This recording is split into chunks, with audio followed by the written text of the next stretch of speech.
고품격 날라리 방송 한준희 장지연 박찬하의 원투펀치 364회 2부 시작해보도록 하겠습니다. 박찬하는 왜 이렇게 속삭이세요? 크게 외치시죠. 플러스 알파니까. 그러니까요. 아유, 귀에다 대고 얘기하는 오늘은 거 같잖아요. 그냥 박찬하의. 장지연, 박찬하의 원투펀치. 그래요? 네, 알겠습니다. 또는 다시 한번 박찬하, 장지연의 원투펀치. 시정해보도록 하겠습니다. 고품격 날라리 방송 장지연, 박찬하의 원투펀치 354회 2부 시작해보도록 하겠습니다. 이제 좀 만족하시나요? 대단히 흡족합니다. 아주 좋습니다. 오늘 또 2부도 기대가 되는데 2부의 주제는 바로 벤투 A매치 경기하고 그리고 또 이강인 선수에 대해서 전격적으로 파헤쳐보는 시간을 갖도록 하겠습니다. 그럼 첫 번째 주제 벤투의 A매치부터 좀 얘기를 해볼까 하는데요. 호주하고 이란전 1승 1무를 거뒀잖아요. 이 경기 전반적으로 좀 총평을 해주시자면 어떨까요? 괜찮은 평가전이었다.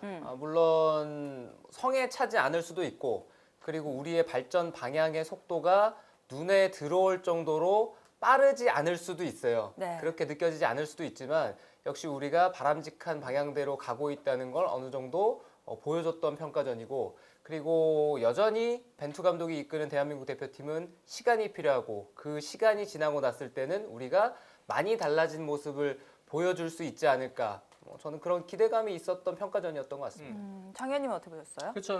뭐 지금 벤투의 목표는 일단은 2차 예선이에요. 2차 예선도 정말 어려운 과제입니다. 7월 17일에 이 추첨이 있다고 하는데요. 네네.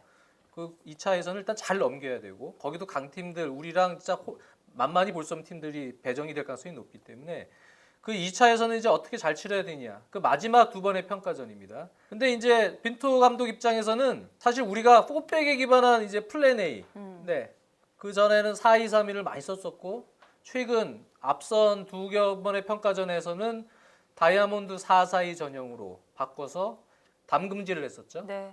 근데 4백에 기반한 어떤 운영 말고 플랜 B는 한 번 더 가동해 볼 수 있는 마지막 기회다. 네. 2차 예선을 앞두고 아마 벤투 감독은 그렇게 생각했을 가능성이 높습니다. 그래서 그 경기를 호주전에 그 베스트 멤버들이 좀 많이 안 왔거든요. 네네. 호주전 때 한번 써보자. 근데 기본적으로 이제 벤투 감독은 빌드업을 중요시하죠. 거기에는 점유율이 뒤따라야 되고. 그렇죠. 그래서 3백도 여러 유형이 있지만 벤투 감독이 사실 원했던 3백은 2차 예선을 앞두고 아예 윙백들 올리고 3백 운영하에 빌드업을 해서 공격적으로 주도하는 흐름에서의 측면 공격도 살리고 앞에서 안정된 수비 숫자 하에 공격 숫자를 늘리면서 공격 파괴력을 늘리는 운영을 한 번 더 봤던 것 같아요.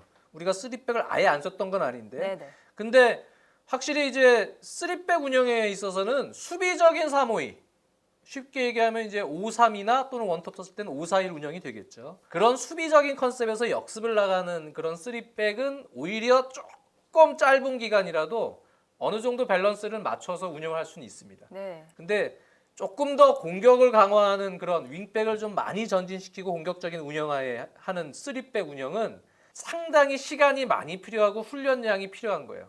거기에는 전술 이해도도 많이 필요한 전술 운영이에요.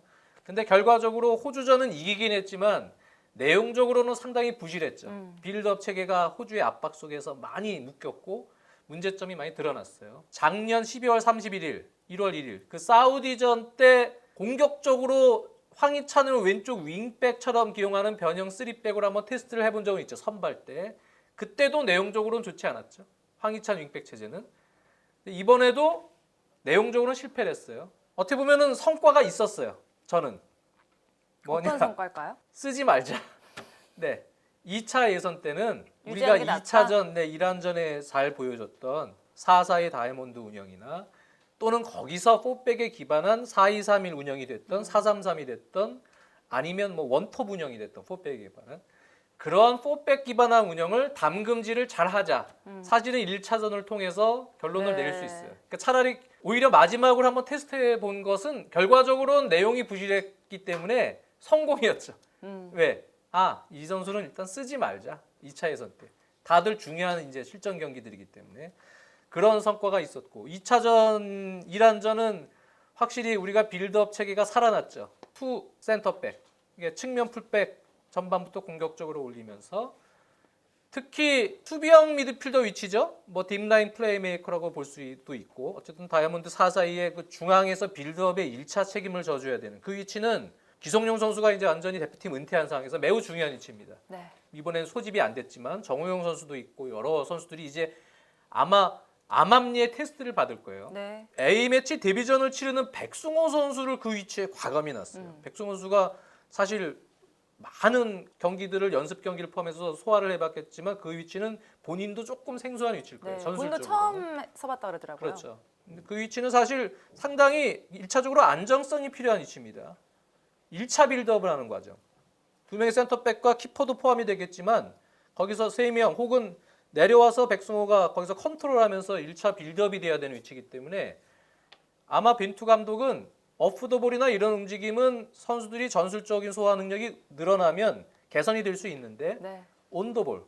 온더볼에서 안정성이 있는지를 아마 확인하는 그런 부분도 강했을 거라고 저는 봅니다. 근데 백승호 선수가 제가 보면 저 위치에 온더볼이 생각보다 자꾸 동료 선수들 미리미리 봐주면서 패스 받기 전에 볼을 뿌려주거나 또는 위험하게 압박이 들어오면 수비 확인하고 안전하게 처리를 하거나 패스를 해서 수비 쪽에 전환시키는 운동. 네. 그런 것들이 나쁘진 않았다. A매치 데뷔 치고는 백승호 선수가 가능성을 보여줬다. 활약이 좋았죠. 네, 그런 부분에서 성과가 있었죠. 거기에 공격적으로는 상당히 역시 담금질된 전형이죠. 그동안 익숙했던 전형. 그 전형 하에서 우리가 이란에게 상당히 공격적 운영이 잘 됐던 흐름이었기 때문에 뭐 다른 얘기들도 많이 할 수가 있겠지만 기본적으로는 1, 2차전이 저는 벤투 감독의 입장에선 많이 얻었던 것이 있다.